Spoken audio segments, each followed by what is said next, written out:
Hey everyone. Today I wanted to talk about my number one tip to overcome shyness.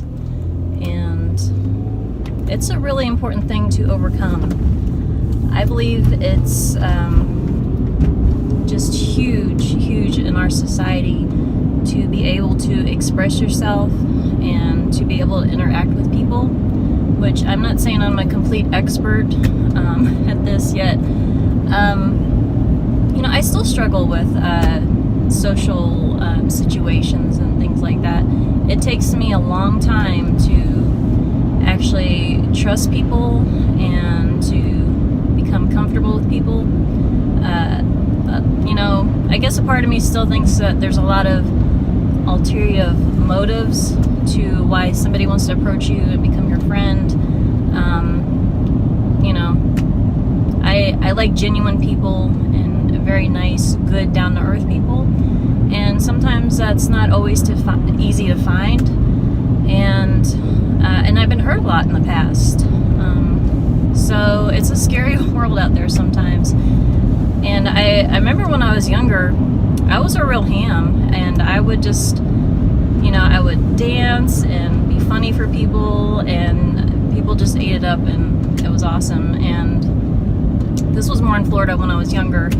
I would say just ever since I could remember, I was like that. And I was really into like rap music when I was younger. I lived in St. Pete, Florida, and I went to a school system that was more mixed races, so I was exposed to, the rap style and all that kind of stuff. I've always been really into music, so really into that kind of stuff. What did I listen to when I was younger? I loved MC Hammer. I would listen to and learn like all of his lyrics, just any kind of rap stuff.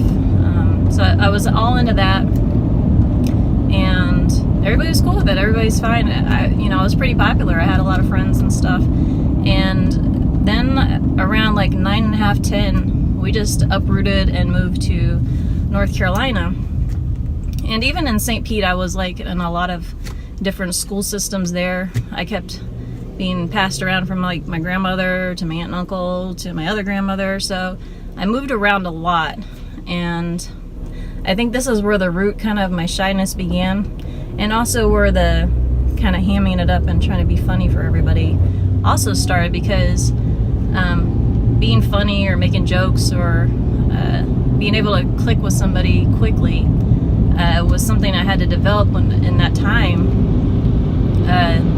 to be able to settle in really quickly, so I didn't feel uncomfortable. And so you had to kind of learn that quick in that situation there. But then when I moved to North Carolina, it was a complete game changer for me. It was awful. I went from kind of being in a multicultural area. If you know anything about Florida, it is just a complete melting pot of people, to pretty much nowhere North Carolina, Locust, North Carolina to be exact. Very, at the time, now it's getting to be a bigger city, there was one stoplight and hardly any diversity whatsoever. And here I come from St. Pete, and they had this like DARE program. So I ended up writing this rap song for the DARE program, and I had moved around a lot in North Carolina as well, and it was just this particular town. It's just amazing, like your kind of like setting in your area, even like within jobs, I've noticed it's just a huge difference from one company or one school system to the other. Like, I don't know, it's like some kind of vibe. It is totally different. Like, switching jobs can help people sometimes, switching schools. There's just something about a vibe that gets created there in a building or a setting or something. I don't know, but for some reason, this town and this school, I had actually taken the DARE program previously at another school, I think it was like 4th grade. So then moving into 5th grade, I was bored with it. So I was like, I'm going to write a song. I'm going to do a rap. I was just trying to make it fun. And this was a new town, a new school for me. And these kids were like heavy into like Garth Brooks and just country. And they just totally reacted in a negative way. And this started my spiral into becoming very, very, very shy, complete opposite of how I'd been. And, you know, the people there just did not react to me well at all. And so I just became went with inside myself pretty much. And I didn't even speak hardly throughout my whole middle school experience. I was just very withdrawn. I just focused on school. And, you know, I was really getting into music probably even more at that time. So, you know, needless to say, I had like one friend, and she was also kind of outcasted there. It was just a really negative school, but I stuck it out. And then once I got to high school, I don't know, I became more social again. It was a better atmosphere. It was a new change. Everything changed again. But the entire time at middle school, it was just awful. And over the years, I've really had to kind of find my younger self again, where I was that happy, you know, made everybody laugh kind of person again, because that's more of the space I want to live in and be around. You know, who needs that negativity? And I remember coming up with something, and this is my number one tip, how I started to be able to just be around people again and not be so shy.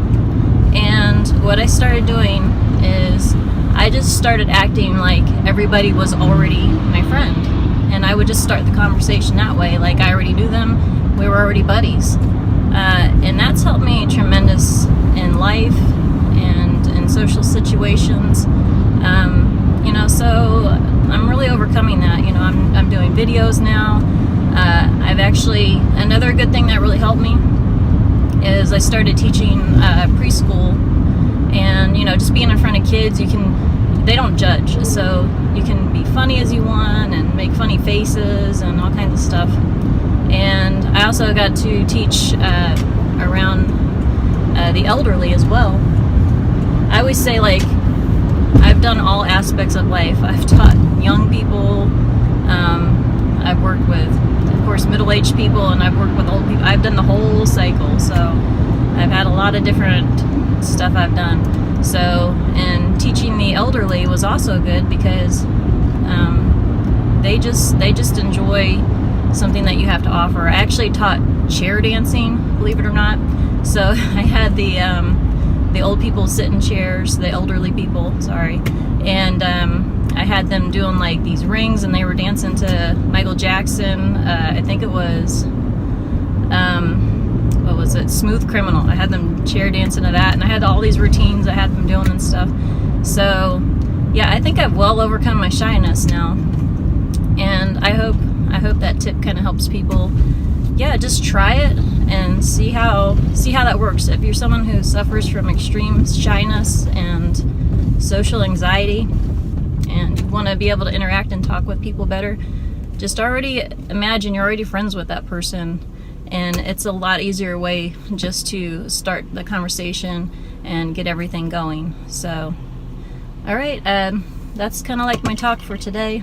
I'm drinking my Thai tea, not chai tea, but Thai tea today. It's really staining, so try not to stain your teeth if you drink this. But I mix like a really strong Thai tea, and then I mix it with vanilla soy milk, and like some honey, maybe a little bit more tea than the soy milk. But anyway, that's my drink of the day. It's very overcast here in Austin, so kind of a dreary day. So I got a lot more videos and a lot more ideas coming up, so please stay tuned, subscribe, like, all that good stuff. I know I hate it when other people say that in their videos, but I mean, I'm trying to get up to 1,000 subs, because that's I guess what you gotta do now to start generating some things on YouTube. So I'm trying like crazy. I've been leaving comments on people. I sub other people's videos or their YouTube channels. So, you know, leave a comment if you want me to look at your YouTube channel, and maybe I'll subscribe to it. You know, nothing too crazy, you know, but I'll subscribe to it. Maybe I'll leave a comment. Maybe like on my 1,000 subscriber, I'll like highlight them. You know, if you let me know, hey, I'm number 1,000, I'll mention you. And so I think that'd be cool. I don't know. That's just something I came up with. So, all right. I hope you guys have a great day, and stop being shy.